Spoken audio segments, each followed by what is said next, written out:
Everybody talks about cars, but not everybody really knows them. This is 106 in Cars, and today we featuring Brandon, better known as the Wave God. Over 10 years in the game, master technician, real hands-on experience. And this right here is the Nissan Z. This is more than a car. It's work, it's time, it's skill.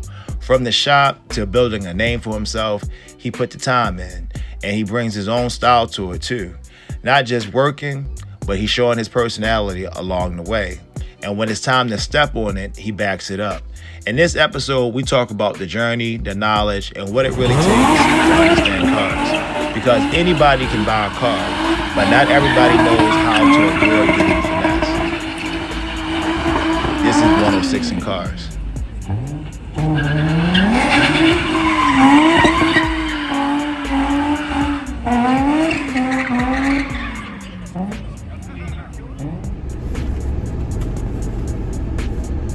What's up? Welcome to 106 in Cars.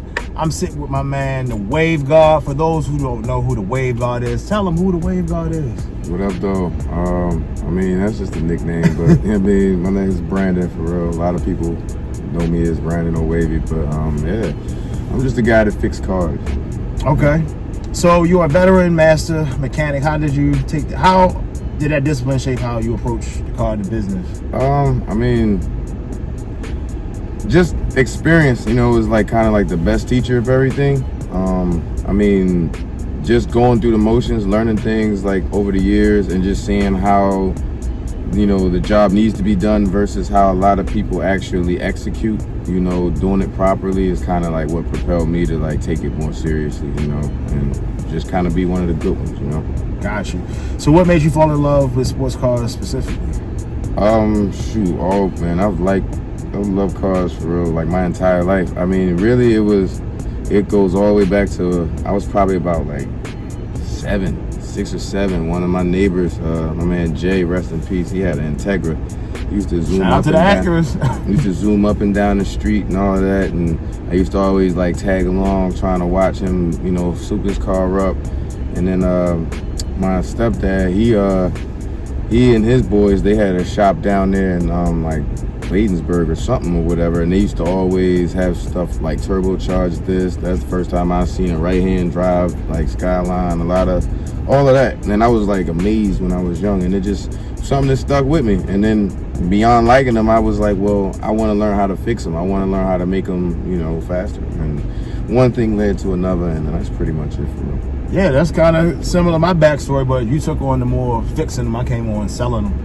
Hey, either way, you get money right at the end of the day. Yeah, there's a lot of money to be made. So what was the first car? So the first car was the Acura Integra. Mm-hmm. That made you say, yeah.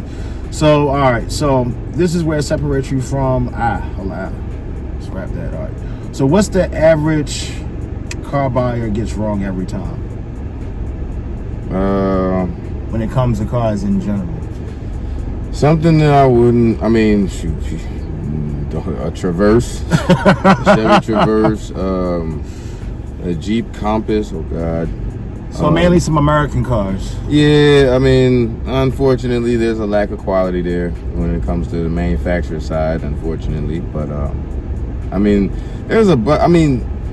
to be honest, any car could be a good or a bad car. It's all about how you treat it, to be fair. But those two cars that you mentioned, you would say from your professional your professional personal standpoint, those cars are better to buy new versus secondhand. Of course. Anything brand new, yeah. But don't go buy a Cadillac with a North Star in it. Don't go buy a Traverse, secondhand. Don't go buy an Altima with 200,000 miles on it. It's just anything, you don't. Dice. Yeah, basically, especially at that point, because you don't know what or how the car was treated before by the last owner. And like you mentioned before, you're taking on somebody else's problem. That's true. And what's the biggest lie people believe about cars? The biggest lie? Mm-hmm. I don't know. The biggest lie that people would believe about cars is that just because somebody says that they can do it for cheaper means that it's going to get done right. Like, because a lot of times, like, you get what you pay for in life, and if you cut a corner, then you're going to show up. Yeah, and then you got to pay for what they messed up and pay for what you got to get fixed. Agreed. So what's from a mechanic's perspective, what cars actually built to last versus the ones that just hype? Anything made prior to like 2008, 2009, like that's when you really saw the manufacturers across the board just start to cut corners with quality of parts, and then engineering, on the engineering side, just it became more geared to to profiteering instead of like building a car that would last. Yeah, that was quality. Back in the day, like you buy something from the 80s, 90s, early 2000s, like they were still built to last. That's why they're still around. And you got cars that are made in the 2013s, 15s, and they're just falling apart, left and right. And in the junkyard. That too. And what brand people think is reliable but really isn't?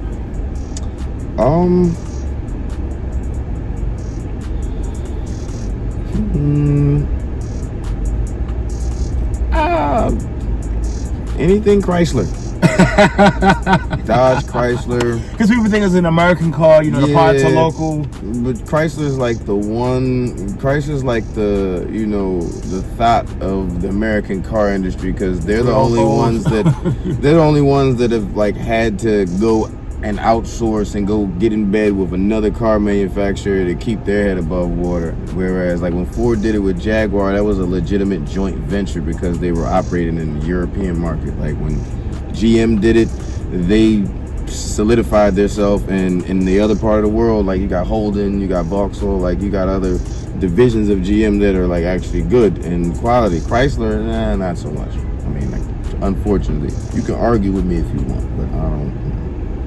And so what are some of the most expensive cars to own, and not just to buy but to maintain? You said Chrysler. The most expensive? Hell, you got your Ferraris, your Lambos, and all of that they're good stuff. Because even certain Jaguars, Aston Martins, mostly European-made vehicles would be because they're the ones that actually have the top level engineering and the top tier with quality of their parts and what they're comprised of. So, yeah, anything European. But the thing is, you're gonna get more for your bang for your buck. Like, because you're not doing this as often, and then it's not gonna break as frequently either. It's built to withstand like abuse and things of that nature. Versus, a Honda Accord. Yeah, you can skip, a couple thousand miles on your oil change, here and there, whatever, and it's gonna keep driving, but you're gonna have problems down the road. Versus, if you're doing that with a BMW, it's gonna fail right then, and it's gonna force you to fix it, and it's gonna make you fix it. You know what I mean? Like, those are cars that, like, for lack of better words, like, you can't be fucking around with them. Like, fuck around, find out. Yeah, they basically like they let you know, like, nah, this is not right. We're not gonna just drive on a misfire. We're not doing that. Like, we're gonna shut it down until you get me right, and then I'm gonna perform the way I need to. Gotcha. So what's the repair bill, that would make the average person panic, though, or something like that? Anything, when I tell somebody it's gonna be about $1,000, like, most shit is about $1,000 if it's a considerable job. And when people hear like the number in the thousands, anything thousand, they just automatically, oh my God, like, not realizing that you're driving a couple $1,000 vehicle. Like, so, the things everything on the car, from the buttons to the brake rotors, to the engine, transmission, every nut and screw, all of that totaled up made the grand price of the car. So if something breaks, it's a couple $100. Yes, you're gonna have to pay that. Plus, you're gonna also have to pay for it to be removed and replaced. Therefore, and core charge. Certain shit, yeah, definitely. For those who don't know what a core charge is, it's basically like a refund sort of thing. Like, let's say if you got a core charge on a battery. So let's say the battery is like $150, you'll pay $200, but you'll get $50 back when you return the old battery. To sum it up to make it, long story short, for the people who don't understand car lingo. So what are some low some of the best low cost cars to own that won't break the bank? It may be luxury. You know, some people want to lean towards luxury. They don't want nothing basic. I mean, honestly, you can't really go wrong with like a 3 Series BMW, C-Class Mercedes, like Volkswagen Passat or Jetta. Okay. You know, I mean, I mentioned those because European manufacturers generally focus on performance as well as comfort, like and economy. So even their most economy line vehicles still have an air of luxury to it because that's just their standard. Right. And what's out of those cars, what you think would give you the most value for your money out of those? I'm biased because I'm gonna say the BMW, but the BMW, the Mercedes, the Volkswagen, Audi, they're all pretty much gonna be in the same realm as far as price. And is it also like preference? That preference, and then also like, you know, the driver, like how you drive the vehicle, how you take care of it. I mean, are you hitting every pothole in Baltimore City, or are you avoiding them? Are you going over speed bumps like you should, or are you hitting them and damn near catching flight when you do it? You know what I mean? So a lot of those other factors like play into, you know, the grand scheme of things. Okay, now, so let's say a person who they can't afford a brand new whatever, BMW, Lexus, right? So let's say they're working with a budget between $10,000 to $20,000. Us car guys know that, you know, the 10 to 20,000 can only go but so far, realistically, unless you go into the auction. But if you getting some off the lot, yeah, you gonna have something typically with higher mileage, a little older. But if it's like something new, it's gonna be something real straight to the point, like an Equinox. Anything. Yeah. I mean, so what you think somebody should be looking at if they're gonna be looking at something somewhat in between? Right? I mean, you gotta factor in the lifestyle of the person. Is this a soccer mom? Is this a person who commutes to work and is always on the highway? Is this a single mother with 3 kids? Is this a bachelor? Like, I mean, a lot of those factors would kind of, you know, help me recommend a specific vehicle for the person. But I mean, you definitely have options if your budget's anywhere from 10 to 20 grand. Like you pretty much have your pick of the litter. I mean, as far as what you want. Now, granted, it may not be something brand new or more late model. Like today, you're not getting nothing 2025 or anything like that. But I mean, you know, you could definitely get you anything you want, like a nice 15, 16, maybe newer or older. But you could definitely get anything in quality. But I mean, again, that question I can't really kind of answer per se because I need to know more about the person who's actually purchasing the car. You know what I mean? Like, I mean, or like if it's a college student, I'm not gonna recommend. So let's say if it's like a, just for context to sum it up, like a person in general. Let's say it may be a working professional. Okay, I mean, single. They may got 1 kid, dog. I mean, anywhere between 10 and 20 grand, man, you can get you. Like I said, you can get you like a nice Lexus truck. Okay. You know what I'm saying? RX, RX or something like that could be cool. Or you go bigger, get a Toyota Sequoia or something like that. Yeah. Land Cruiser. Be an old Land Cruiser. They hold their value. You know those. I mean, anything. Get a nice X5. You can get you know, like one of the newer Acts, like anything A-Spec. Like, I mean, you pretty much, like I said, you got your pick of the litter. But it more so would be basic. I would recommend that a person buy a car that fits what they do. If you're a spirited driver, then get something sporty. If you're not really concerned about driving, but you want something practical, but you want to be comfortable, then I would, you know, suggest certain things like that. You know what I mean? Yeah, get a Camry. You know, it literally, like, that's why there's so many different cars and trim models and it's different. It's a little bit of everything for everybody. Exactly. Got you. So when people are looking for used cars, like you're a mechanic, right? Most people are not mechanics. What are like 3 things people should look for? Like when they're looking at used cars, anytime I look at a used car, somebody calls me, wants me to check out something. First thing I'm looking at is anything like they can show signs of wear. If there's anything been replaced, like if I'm seeing all original parts underneath the hood and it looks like nothing's been done and replaced, it's just like a red flag for me. I mean, trying to check structural integrity, like is the car in one piece? Like, I mean, is it, you know, being held together by all of the equipment that was designed to hold together, not duct tape and rope and things of that nature, you know what I mean? And then anything leaking, obviously, that's a no-brainer. If right. you see anything leaking, that's an automatic. But with that being said, you know, in a used car, you're gonna have to put money into it almost immediately, regardless, just to be on the safe side. So just to know what you're getting into. Exactly. I recommend that to everybody. At least an oil change, you know, a light tune-up, get your brakes done, make sure your tires are good. Just a basic bare minimum to at least make sure you're safe on the road and that you're not, you know, getting broken down, stuck, like, you know. And getting yourself into a financial bind. That was, yes, because you just bought a car. I know you're not trying to pay for it to get towed off the side of the road. And make a payment. Yeah, exactly. And so what are some red flags people should, like, walk away from? If those things that you mentioned, like the average person don't know about structural integrity, but what's like some general things, regardless of what kind of car I mean, I wouldn't necessarily say walk away from certain things if you're not comfortable and knowledgeable, but I would recommend like seeking professional help. Like if people call me all the time to ask me to just go with them to check a car out before the purchase because they don't know what they're looking for themselves, you know what I mean? But if you don't have the luxury to do that, I would suggest that if you get a car and it's got a check engine light on it, no. If it's smoking while it's running, no.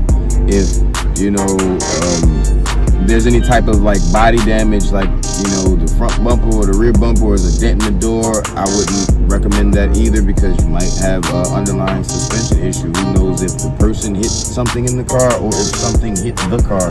Who knows if it was stationary or moving? A lot of those factors can end up yielding suspension wear, and that's not something that you can just readily point your finger at and look unless it's like you really are trained bad. Exactly. And can you tell if a car has been poorly maintained, even though it might be clean, detailed up? You can tell. Absolutely. So what are like some like little bit of a tell signs the car has been poorly maintained? Corrosion around the battery terminals, rustiness in the engine bay, like all of the rubber rings, like, you know, your all your hoses, your drive belts, if any of those rubber elements showing signs of dry rotting and cracking. Same with your tires, tire wear level, and if the sidewalls have any type of extreme dry rotting or cracking, or if they're wearing unevenly, that's indicative of a suspension issue. And then also you could tell how long these things have been at play, especially just from looking at something. If rust starts to form on it and it's been there like literally the entirety of the car's life and existence, I mean, yeah, I mean, it's like a visual telltale. Got you. And so do you feel like mileage is still king, or does the maintenance matter? Because you know how some people may see a car, it runs fine, oh, it's too many miles on it, versus a car that got little miles, and you might have some problems with it more so than the car that have the higher mileage. This car got 215,000 miles on it. It's a Honda though. Yeah, but that's saying a lot, but that's not saying much because right. I mean, there are plenty of other cars. All right, so if money was no object, what would be your dream car? I have a Bayside Blue B&R 34 Skyline, nurse spec. I can see that. And what's a car you would never own again? Car I would never own again? I think I would like all of the cars I've gotten. I mean, oh, well, I had a white Cadillac STS, and that was it. I wanted a Cadillac back in the day, like in 05 in Baltimore, Cadillacs was the shit. Oh yeah, no question. I really wanted them, and then that's when everybody had issues with the North Star engine. It looked great. I'll tell you a funny thing. You can go to a junkyard right now, and you can't buy a North Star. They'll give it to you. They'll give it to you because they can't warrant that. Like they'll literally give you. They're like, hey, you had this. Like they're not gonna charge you money for it. That's good to know. Automatic or manual? Manual. I like to be in control of my vehicle. I can make the car do things like, you know, effortlessly and immediately, like per my request. I don't have to wait and rely on a computer, you know, or anything like that. I mean, that's how I learned how to drive manual. Yeah. And what's the most overrated car? I'm not gonna lie. I feel like the most overrated car is a Nissan Altima. Like, it just got a bad stigma. I think ever since the CVT Yeah. and other controversial things linked to the Yeah. Ultima. It is just was all downhill from there. Yeah, I mean, at the end of the day, like there's so many other better options. I mean, but it's just because they're quick and I mean, but there's so many better options. I felt like when I had that car for a rental car, I felt like a crash out. Like I just wanted to drive reckless. Like I was driving it like it was a Hellcat. I mean, honestly, It puts you in that kind of vibe. It sucks because it's literally like that with every owner of a Nissan Altima. It's like they just like, I mean, I don't know why. It just puts you in that headspace. I'm in an M4, chilling at 100 miles an hour, text messaging, and here you come trying to keep up in your Altima. I'm like, Jesus, like, come on. The car's not built for that. It's a family sedan. It's a compact sedan. God damn it. It's an economy car. It's not a sports car at all. But you can't stop me. You can't. That's the Ultima, people. Yeah. Best first car. My first car was a Cutlass Sierra, 93, white with a blue rag top, and it was amazing. It had like 42,000 miles on it. It was new then. Got it for it was a 90. It was fairly new with that kind of miles. It was a 93, and I got it back in 2004. Bought it off Lehigh Ave from the Poppies, right over Cropton Bridge. Paid $650 for it. Bought it with a tag on it and everything. And like that car lasted me until I graduated and came to Morgan in 05. Then my little cousin had that car, and him and my Aunt Jeannie, they went all the way down to like North Carolina or something. They had it for like years after that. And then like my little cousin was driving it like for years after that. I mean, I don't know what happened. I think he told me. Matter of fact, I think he said it got towed when he was out of town, and then like the tow impound bill was worth more than the car was worth, so he just said fucking left it there. Well, it had a good life. I'm sure if the car would have got up the impound, it would still be driving today. Like that car was just touched by an angel. Like everything worked in it, and nothing ever broke in it. And all we ever did was change the oil and the brakes on it. And what's the worst financial decision on wheels? The worst financial decision on wheels. Oh man. Well, if you got the money, don't get an Aston Martin. You gotta have the money for that. But even still, you're gonna waste a lot of money. Then, speaking of, don't buy a Koenigsegg or Bugatti. You can't do anything if you want to fix your own Bugatti. You gotta send it up there to Matt Rimac and them. And you see what's going on social media with the one guy with his Bugatti. They won't let him. They won't even sell him parts to fix his own car. So I mean, I would say stay away from cars that have manufacturers that like they have like exclusivity. Yeah, they have like a waiting list, almost like getting a Birkin bag. Like for a Ferrari, car. like you can't buy a new Ferrari until you've either been approved, or you can't buy certain ones until you've owned a certain one. Like, and that's you can't do much. So I think like certain celebrities got like barred from ever buying Ferraris. Yep. Even like they didn't do nothing crazy to it. They might have got it wrapped. Color. Right, they got it wrapped. I think Justin Bieber got it, wrapped like a blue color. Nothing crazy, but they was like, nah, you can't do that shit. That's fucked up. Luxury versus liability. I'm gonna always go with liability. I need it to work at the end of the day. But there's nothing wrong with, some luxury and having things, be nice, you know what I'm saying? I mean, who doesn't like, leather and a sunroof and nice touchscreen, nice system, you know what I mean? Things like that. All right, and leasing versus finance.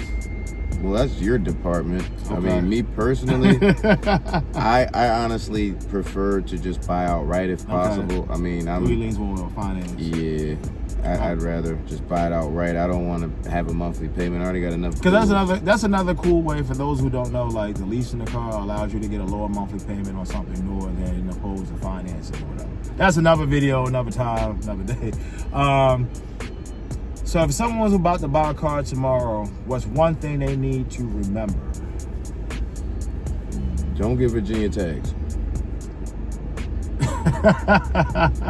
So why not to get the Virginia tags? You already know why, man. And it's an unnecessary headache, man. You don't need to get stopped or pulled over by the police and have them take your tags off and then impound your vehicle or cite you. Pay MVA what you owe. Yeah, get on a payment plan, like do something, because even me, I'm speaking from experience. Yeah, I'm with the finesse too. But at the same time, a lot of people, you use it, it's like buying you time in a sense. You see what I'm saying? But a lot of people don't use the time wisely. Like, you know, if you can't get your tags in Maryland and you still need to get back and forth from work, take care of the kids, whatever, you get you some VA tags. All right, cool. Now you got tags for 2 years. You can drive your car legally, okay. But while you're driving your car illegally and going to work, put some money to the side and pay off that stuff so that way you could come back and get your regular Maryland tags so you don't have these issues and fines looming over your head down the road. Okay. Remember that, folks. And where can people find you to tap in with your work? I'm on Instagram as WaveGod, WAVEGO.D. You can look me up. I got my threads and my Facebook link and all of that's on there. Might say also, like, I'm in podcasts and, you know, doing a lot of the reels and stuff with the Black Car Guru. Shout out my man Gary, and Turbo Everything, my man Q. Shout out to you. So you can catch me on a lot of different platforms, you know what I mean, like here and there. And that's about it, y'all. And so make sure y'all go to my storefront, Amazon, How Not to Get Finesse, my ebook that just came out. We are going to have a live workshop with a live panel of people inside the industry. It's going to be like a brunch. It's going to be selling tickets. It's going to be sometime in April. So make sure y'all stay tuned, stay locked in. Make sure you like, follow, subscribe. The Wave God, be more like Steve. Signing out. I'll holler at y'all next week. Sir.